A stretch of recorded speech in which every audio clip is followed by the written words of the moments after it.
Welcome to The Winning Mentality, the podcast getting the stories behind sporting success with me, Charlie Bosco. Now, recently I've seen the name Brista Mayfield crop up on Instagram a few times when she'd liked some of our photos, and as you do, I clicked through to her profile. And it was immediately obvious that Brista Mayfield was a pretty serious athlete, and so I googled her, and the first article that came up was titled "Crossfit athlete Brista Mayfield is basically a superhero." Now, I really was interested. I got in touch with Brista, and to my delight, she said she'd be happy to chat on the podcast about CrossFit and her life within it. So, for those of you who might have vaguely heard of CrossFit, it is a type of training and exercise developed by Greg Glassman, which has now become a sport in itself. To quote the CrossFit.com official website, CrossFit is constantly varied functional movements performed at high intensity. All CrossFit workouts are based on functional movements, and these movements reflect the best aspects of gymnastics, weightlifting, running, rowing, and more. The pinnacle of the sport is the CrossFit Games, which is designed to find the fittest people on earth. And this year, Brista is going to make her debut at the Games after 8 years of training and smaller competitions. So what better time to speak to her and get an insight into one of the most physically challenging sports out there. Brista, welcome to the show. A pleasure to have you on. Thank you. Thank you. It's good to be here. And you've got quite an unusual story. I actually became aware of you because you liked some of our Instagram photos. Which is always a mistake, because if you like our Instagram photos and look interesting, then I'll probably try and get you on the podcast. But I was reading up about you, and it seems like you're not the run-of-the-mill athlete. You've got a son, a husband, you've got a life to try and run. What is your athletic life like? Well, I am lucky enough now to not have a job other than being a wife and a mom and an athlete. And they're big jobs. Yes, they are. And so just generally what my day would look like as an athlete is, get up, have some breakfast, and then make sure that my son is fed. And then we have a garage gym here at our house. And so I'm able to do some stuff in the garage while my son plays, or if he needs some more time just to, hang out or whatever. So I'm lucky enough to be able to do that, and then get a session in there. And then I'll take a little bit of time after that, and we'll go. Now it's summertime, so we'll go to the pool or something just for my brain and my body to chill. And then I'll do another session while he's napping in the middle of the day. And then when he's up from that, then we go to the gym and I get another session in. So I work out 3 times a day usually. But all within, is where's my son at? Where does he need to be? Where do I need to be, kind of a thing. So we kind of plan around that, because my husband travels. So we work around that schedule as well. As far as if my son can stay with my husband while he's here working, or does he need to go to the gym with me? So I kind of have a set schedule, but I kind of don't. It has to be fluid, just to try to get everything done. What does it, if you train 3 times a day, I suppose a lot of people listening to this might be at least vaguely aware of what CrossFit is, or they might be gym goers. What sort of a volume are we talking about? What is a session?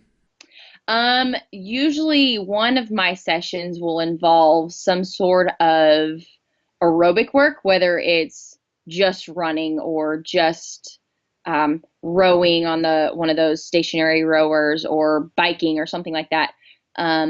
Or it'll be something where I'm doing one of the metcons, is what we call it, where you're doing some body weight exercise, some lifting of some weights or something. So something in that capacity where I'm having to push myself and having to breathe hard.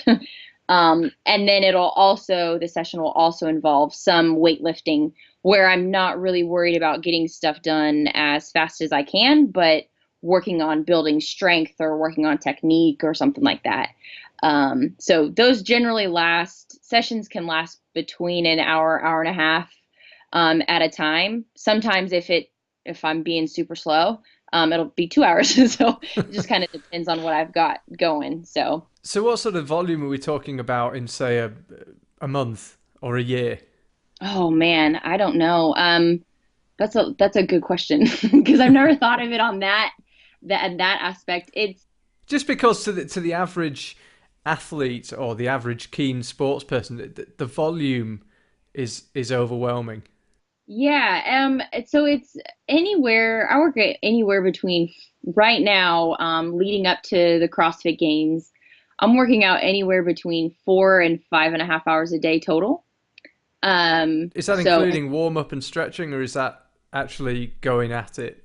oh no, that's like warm up, stretch, um, downtime in between, sets or whatever. Okay. Yeah, so it's I'm when I get to the gym, if I'm at the gym, for example, it's when I get to the gym to when I leave the gym. It's about that, or when I walk out to the garage and walk back in from the garage. Um, but yeah, so it's between 4 and 5.5 hours a day, I'd say. And I do that 5 days a week. I do plan my rest days to make sure that my body can get ready for what it's got coming. And I mean, you started out in gymnastics, and then I guess then moved on to CrossFit. But how long did it take your body to adapt to that volume? How long was the build up, or did you find that the workload came quite naturally? You could just deal with it. I gradually worked into that workload, because I had once I was finished with gymnastics, I took a year off of, not intentionally, but just a year off of anything because I'd been doing gymnastics for so long and my body was pretty beat up from that. Um, and it was trying to find where I fit in as far as how do I stay healthy, fit and healthy is where that started. And then I started CrossFit, and when you generally start CrossFit, you do, an hour class, and then you go about your day. And so that's where it started. And then over the years, it had gradually built up, as far as the volume. And preparing for just like over a year's time span, even I back off on the volume a little bit and then kind of pick it up as the year goes on, depending on what stage I'm at, whether I'm trying to qualify for regionals or I'm trying to qualify for the games, or I'm made it past there and now I'm working towards the games. The volume kind of picks up over the year too. But I've noticed now that I've gotten a little bit older that the first week or so where we've increased things, my body's in kind of a shock. So if I can make it through the first week, then I should be good to go after that. So It would seem to an outsider as well that CrossFit and gymnastics go reasonably well together. Did you find the transition quite straightforward? You already had relevant strength from gymnastics, or was it just completely different? um, for the most part, I think it transferred really well just because you have the body awareness and the upper body strength that some females don't have when they first start CrossFit. So I think those two things for me was what helped me get a quick start as far as being able to compete and do the movements and stuff like that. The flexibility helped too. But the thing that I noticed that took a little bit longer now looking back was just being able to sustain something longer than a minute and a half, as far as pushing myself. Because in gymnastics, that's the longest that you have to go, and that's the floor routine. And so it's a minute and a half, and you're usually pretty tired after that. But in CrossFit, that's like the shortest amount that you're going to be working out. And so I had to work into those longer ones. So it's getting my lungs ready and my body ready to handle anything that was longer than that really short anaerobic time frame. And so that was an interesting journey, I guess. Just getting used to 40-minute runs or 40-minute workouts or even 10-minute workouts, because that's two different things right there too. So I would say that was probably the thing that was the biggest shock for me when I was transferring over from gymnastics, But my husband always likes to tell people who also first start CrossFit that I got my first muscle up on my first day at the gym, my first day at CrossFit, which people work years towards this. But because of my gymnastics background, I just had to kind of figure out what I needed to do. And then I just had to make my body do it. So just quick, I know what a muscle up is, so I know how impressive that is. But for people that don't, that's basically doing a pull up, but then carrying on past was it rings or a bar? Both, Right. yeah. Carrying on past and then basically turning it into a dip, more or less. Yes, yeah, that's perfect. So you could basically, I mean, I guess you kind of mess around with the technique for half an hour, but basically you were strong enough to do that already.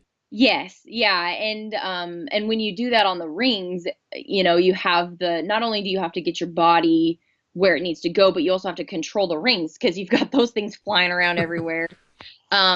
So just being able to control those too, I think, just from my past. So like little things like that, little silly skills like that,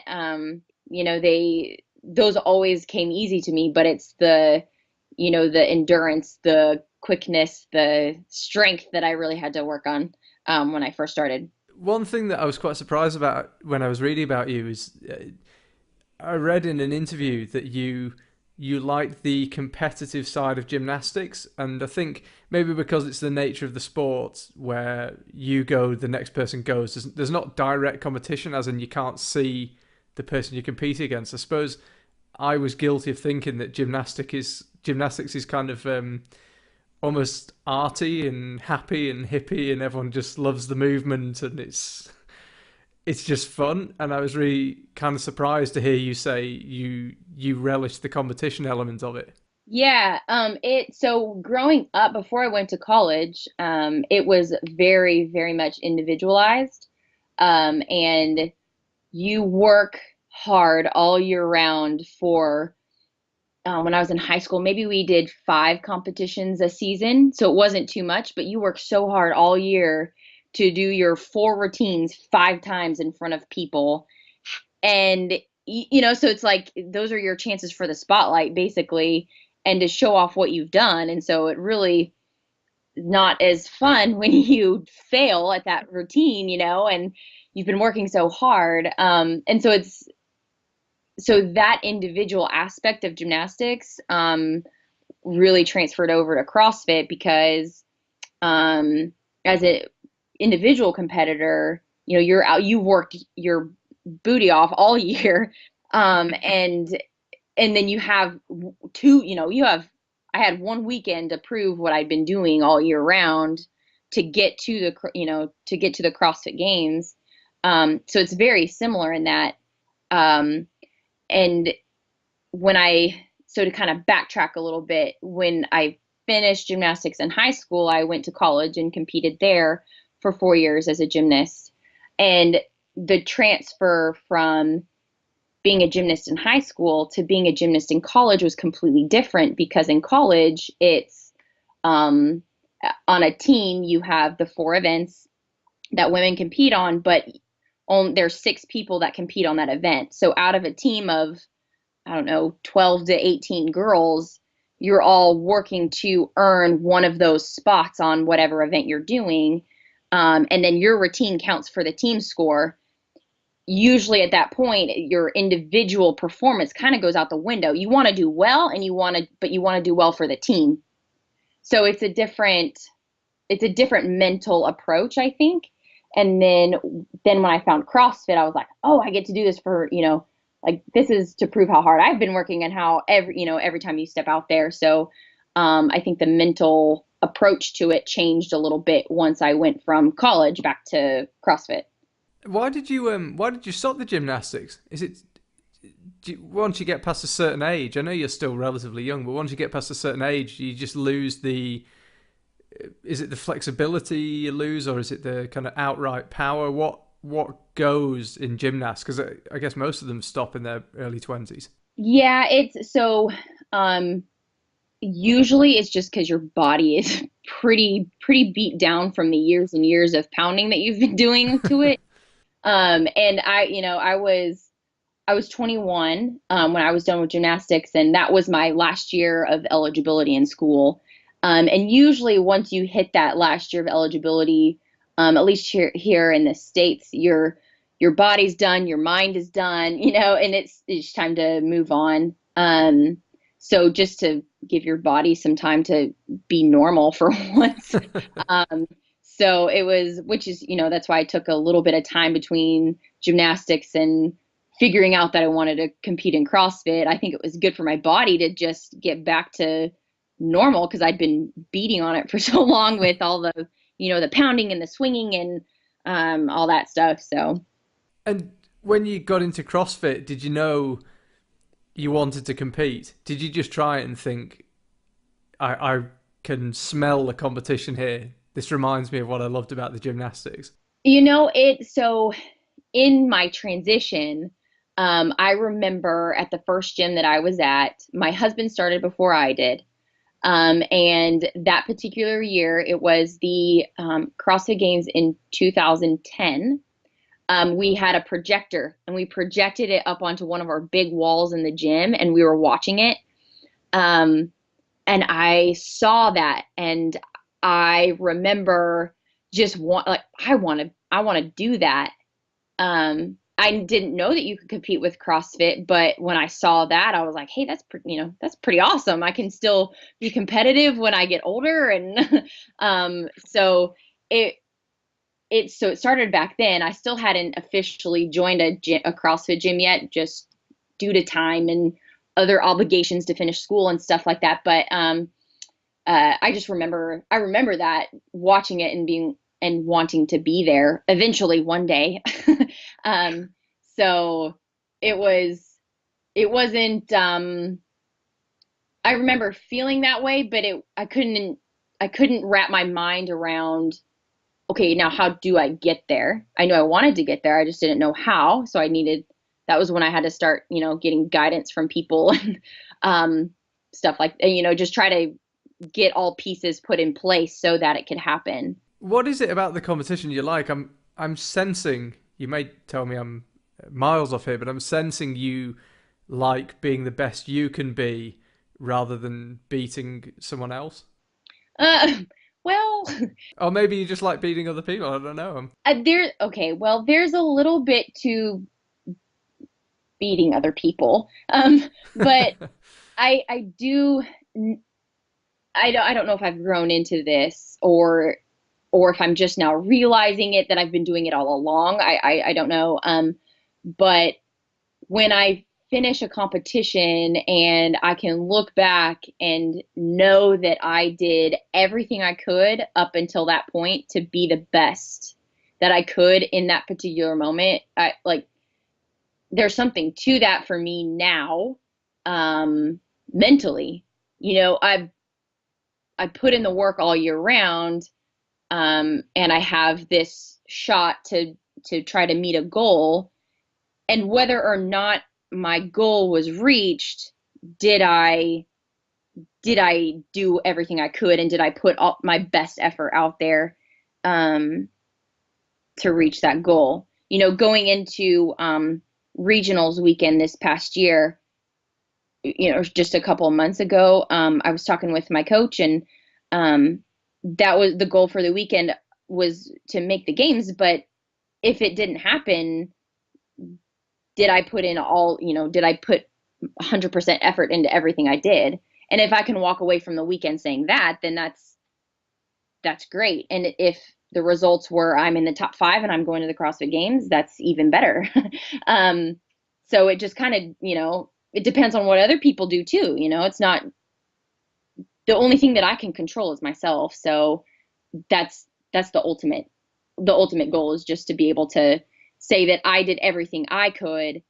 And how that compares to other people at that point in time is not up to me. That's, up to how they respond to it too, or how they respond to their own outside stresses and outside influences and stuff like that. So It's interesting. I spoke to Lorraine Huber on the podcast, the Freeride World Tour skiing champion, and she's really academic about mindset. She studies sporting mindset, and it's a real interest for her, and she was saying that it's really important that you detach your result from how happy you are, because you might do the best you could do. You might be the best version of you and finish 10th, and you might also finish first knowing you cut some corners, and it's just obvious that everyone cut more corners.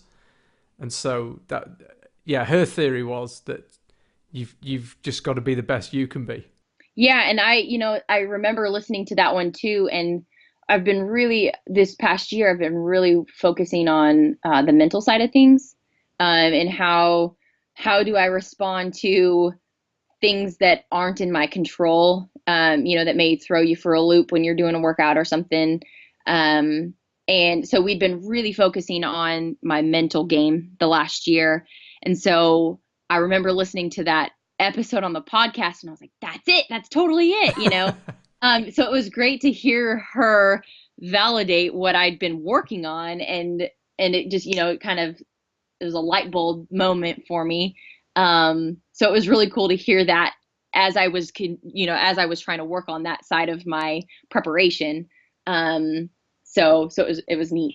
So what is your mental approach? Do you get your training plan for the season and just think, right, if I do all this without cutting any corners and give every session 100%, that's all I can do, and then you relax? Or do you try to, I don't know, I'm interested what the mental approach is. For me, trying to go out a year, if I have a plan for a year, I'm very I want to check the box type of a person. And so if I have a whole year set out before me and I can't check a box tomorrow, then it kind of throws me off. So I try to take it, different parts of the season at a time. So in the off season, I want to be able to do, X, Y, Z. And then as I'm preparing for the open, which is that first stage going into regionals, I need to be able to do X, Y, Z. And then preparing for regionals, preparing for games, stuff like that. I have, different boxes to check. But I have to be able to, if things don't go the way that I want them to in this particular part of the season, how do I respond to that? Do I, for example, yesterday, I was doing a workout and my son was with me. He's 5. And it was a workout that was 30 minutes long. And I had to get a certain amount of work done each minute and then move on to the next thing. And he chose that particular point in time to have a mental breakdown and scream for about 20 minutes. And he's old enough. I would hope that he would figure it out. So it was a good test of my mental abilities. 'Cause that definitely is something that I am not prepared for, and something that can throw me for a loop. And so how do I respond to it? It's not in my control. So it was a good test. So like little things like that are good as far as just outside things. Okay. And Speak of the devil. Yes, speaking of which, the other thing that we've been doing is my coach will write a workout and he has a specific goal in mind, but he'll throw in a new movement or something and see if it throws me for a loop and so how do I respond in that moment in the workout? And I can't, like, being able to control my emotions while I'm getting frustrated or something, and I have to get, I want to get the work done, but I can't move on to the next thing until I get this particular, a certain particular thing done. So it's like there's two different ways for me to mentally approach a workout, whether it's my son being frustrated that he can't do something and, he gets frustrated, or I'm frustrated with myself because I can't get this thing done and I can't figure it out. Just being able to move on from that has been a big thing for me, because in the past I may not have been able to mentally move on from a bump in the road like that, because I'm so set on what had happened in the past. But I'm at the point now where I'm realizing I can't change anything that has happened prior. So had a bad day, move on from it, and get ready to attack the next stuff that's going to come up. So, Well, when you compete in CrossFit, how long before the competition begins do you get the workout? it really depends on the competition. So for most competitions, you'll get anywhere from 10 days to a week, where they announce the workouts. For regionals, I was the first weekend of regionals, so I had about 10 days to practice, prepare, and modify strategies and all that, before regionals.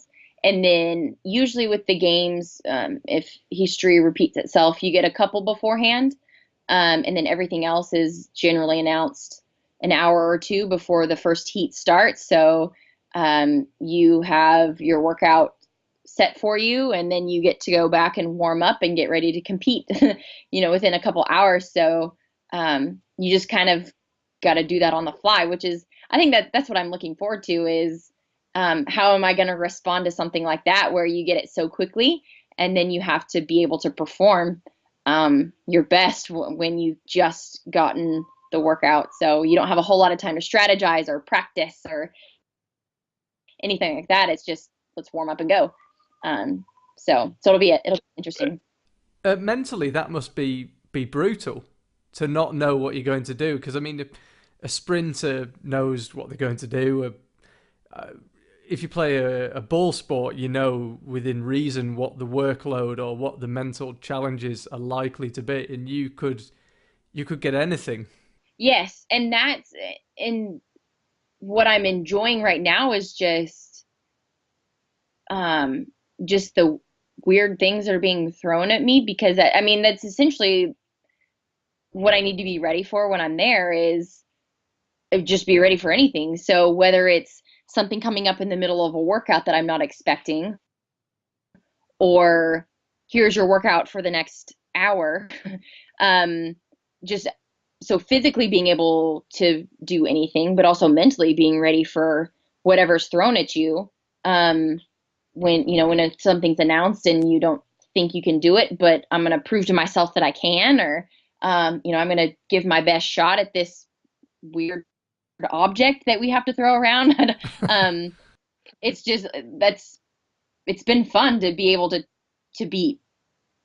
try to get myself ready for something like that. I know in the moment it might feel a lot different, but it's just fun to. I don't know what to expect, but we're gonna have a great time while trying to do it. So And one thing that I think might hopefully strike people listening to this, it certainly strikes me, is how mentally tough this all sounds. The training volume sounds overwhelming to the guy in the street like me, and mentally it's hard. You don't know what you're going to get from one day to the next. How do you keep on track? Because everyone knows what it's like when you go to the gym and you can't be bothered and you just warm up and then actually don't bother with the workout and go home. How do you just keep going? um, physically, I have to put a lot more time into the recovery side of it. So making sure that I'm stretching and getting massages and taking care of any little tweaks that I need to take care of. That I've had to be a little bit more focused on that. And as I've gotten older, and I'm not old by any standards, but with as much volume as I do, and I'm not as young as I was, I have to be aware of how's my body feeling? What do I need to do to get my body ready for the next day? Do I maybe need to back off on a certain thing for a little bit to let a little tweak heal? Just being in tune with my body has been a big thing this last year as well. But making an effort to do those types of recovery exercises or recovery things that I need to get done, which just being a mom and a wife and an athlete full time helps me to do that. I can schedule it in the middle of the day, or making sure that I can get out to the garage at night to stretch, or um, do any sort of rehab I need to do. But mentally, as far as the mental side and being prepared for all of the volume and everything, I try to just take it one day, one workout at a time. I know I usually get a week's worth of workouts ahead of time. So I know what I have the whole week.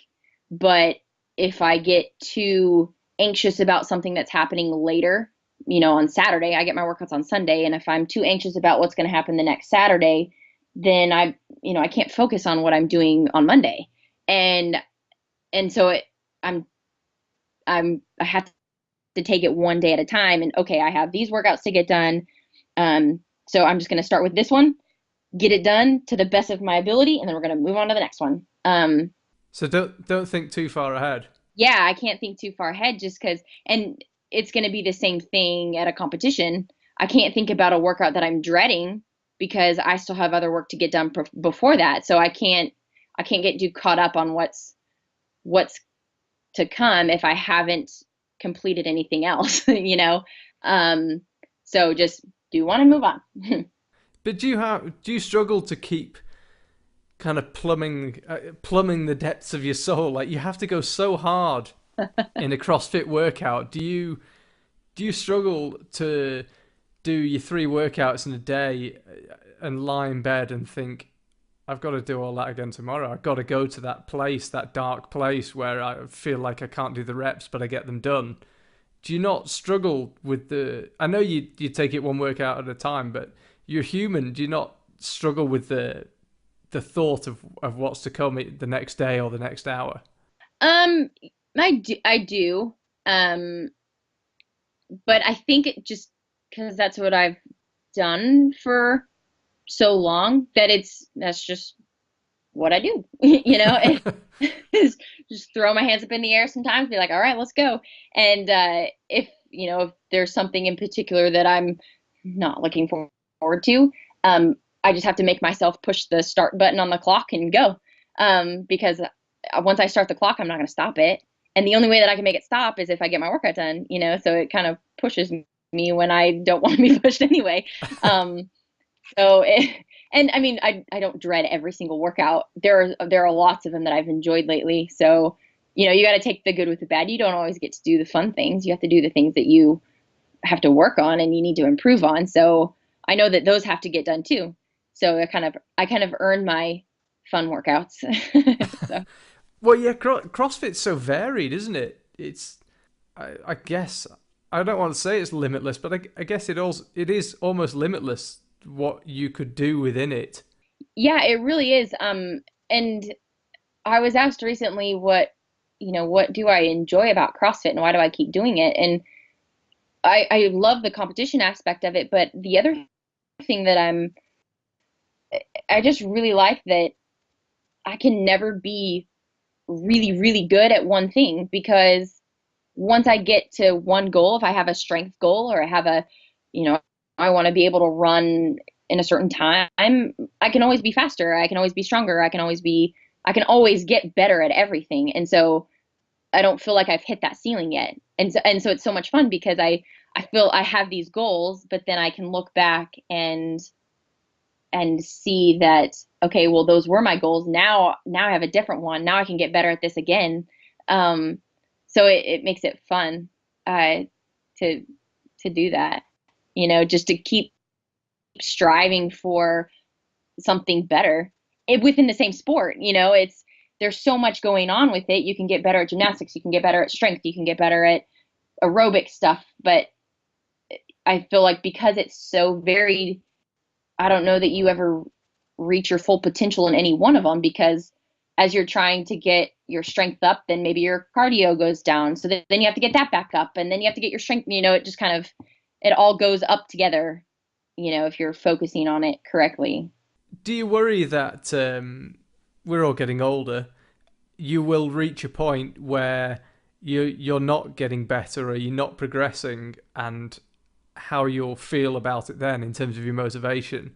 Or do you just think that everything you do is relative. So as you get older, yeah, the numbers are smaller, but the mental challenge and the enjoyment is still the same. Or are you slightly worried that you'll need to find something else? Um, I know that there will be a time where where I will stop improving. Um, but my I don't know that I'm oh gosh, I don't know. I know that there'll be a day where that comes, but at the same time, I think knowing that it's going to get there and when it actually happens, I feel like I'd be okay with it. It's just, that's just what happens with the aging process. My strength will even decline probably, which is okay too. Um, and at that point, I just want to be as fit as I can at that age, which is why another reason why I love CrossFit in general is because anybody can do it at any age.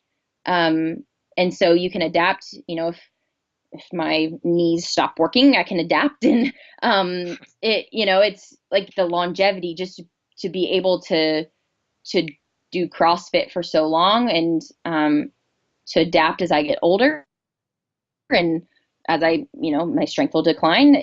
That's okay as long as I'm able to function outside of the gym and, go on runs with my son or go on bike rides, or once I'm done competing, it'll be more about the functionality of it and taking everything outside and staying in shape than anything. Whether my numbers improve or not, I'd be okay if not, because just being able to apply everything that I've learned outside of the gym is valuable to me and to my family.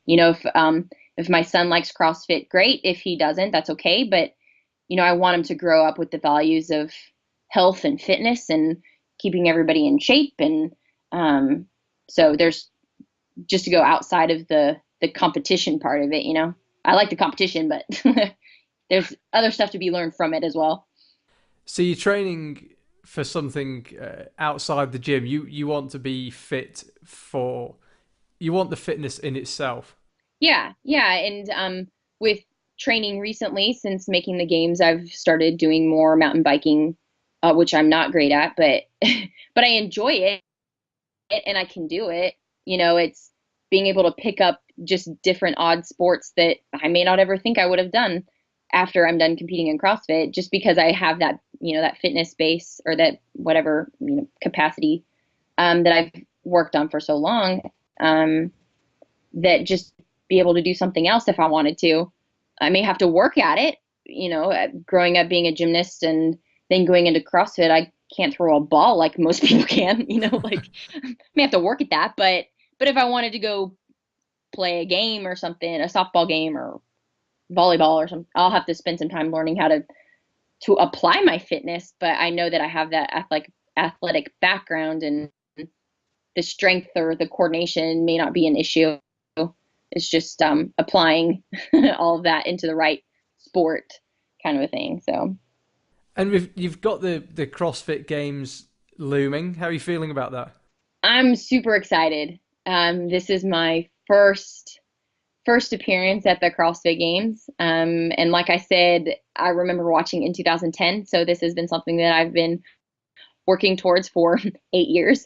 And some people get fortunate to qualify the first or second year they try to make a go at it. And this was my 7th attempt at it. And so I'm beyond excited to have met that goal. So it'll be an experience. And, I've watched them every year, but it'll be so great to actually be a part of it and experience that next level of competition, because everybody out there we're all great athletes and we've all worked really, really hard to get there. And so it'll be fun to go head to head with some of the best people that I've been watching for the last several years. And I actually get to compete with them. And so that's going to be super, super cool. I'm really pumped about that. And what's your optimum mindset, do you think, going into it? Are you better if you put yourself under a bit of pressure, or do you think you'll get the best out of yourself if you just think, right, just enjoy it, give it 100%, see what happens?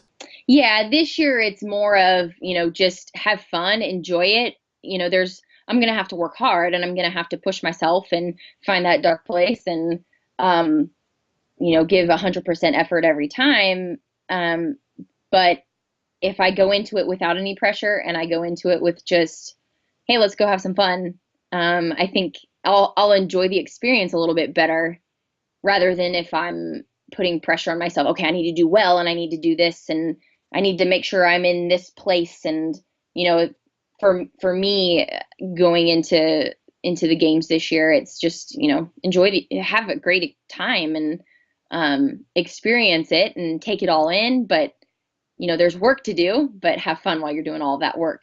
There's no pressure for me to win or anything like that. It's just going to be enjoyment. And if people want to watch it, where can they do that? They will stream it live on games.crossfit.com. And then in the United States, I believe it's going to be on CBS Sports. So through that channel or an app or online. And then the most of it will be on the games.crossfit.com website. And which dates will you be competing if people want to specifically tune in for you? It is the dates that they've given us are August 1st through August 6th. So that's a Wednesday or Thursday through Sunday. And I know I check in on the 29th, which is a Sunday. So they could make us work out before the 1st. They could until the 1st. We don't really know. So I don't have any specific dates other than the 1st through the 6th. So. Okay, well, good luck, and thank you so much for the call. I'm in awe of quite how much stuff you juggle in life, especially when I've just found out you train 3 times a day. So I really appreciate your time, and thank you very much. It's been fascinating and inspiring, and I'm also slightly ashamed that I did train yesterday, but I haven't done anything today. So. Oh no! Well, thank you so much. This was great. Thank you to Brista for the call, and best of luck to her for the games. You can follow her on Instagram at Brista Mayfield, and you can find out more about the games by going to games.crossfit.com. That's all from us this week. We do hope you're enjoying the shows, and if you are, please show your appreciation by going to iTunes, subscribing, and leaving a review. As I've always said, this podcast is free, it always will be, and if you're enjoying it, a subscribe and a review is all we ask in return. Speak to you next Sunday.